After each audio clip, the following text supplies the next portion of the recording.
എന്റെ ആത്മാവിൽ നിന്ന് എന്നേക്കുമായി അകറ്റി അവനെ സ്വതന്ത്രനാക്കുവാൻ കാൽവരി ക്രൂശിലെ രക്തത്താൽ പാപമോചനമുണ്ട്.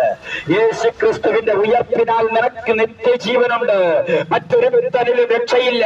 നാം രക്ഷിക്കപ്പെടുവാൻ ആകാശത്തിന്റെ കീഴിൽ മനുഷ്യന്റെ ഇടയിൽ നൽകപ്പെട്ട വേറൊരു നാമം ഇല്ല എന്ന് ദൈവത്തിന്റെ തിരുവെഴുത്ത് പറയുന്നു. പ്രിയമുള്ളവരെ, കർത്താവായ യേശു ക്രിസ്തു വേഗം വരാൻ പോകുകയാണ്. മധ്യവാനിൽ കർത്താവ് വരാൻ പോകുകയാണ്. ഒരിക്കൽ യേശു പാപികളെ രക്ഷിക്കാൻ വന്നു. ഇനി വരുന്നത് പാപികളെ രക്ഷിക്കാനല്ല, പിന്നെയോ പാപമോചനം പ്രാപിച്ചവരെ, രക്ഷിക്കപ്പെട്ട് സ്നാനപ്പെട്ട് പരിശുദ്ധാത്മാവിനെ പ്രാപിച്ച് വിശുദ്ധ ജീവിതം നയിച്ച് ആത്മാവിലും സത്യത്തിലും കർത്താവിനെ ആരാധിക്കുന്ന തന്റെ കുഞ്ഞുങ്ങളെ, തന്റെ സഭയെ ചേർക്കുവാൻ യേശു ക്രിസ്തു മധ്യാകാശത്തിൽ വരും.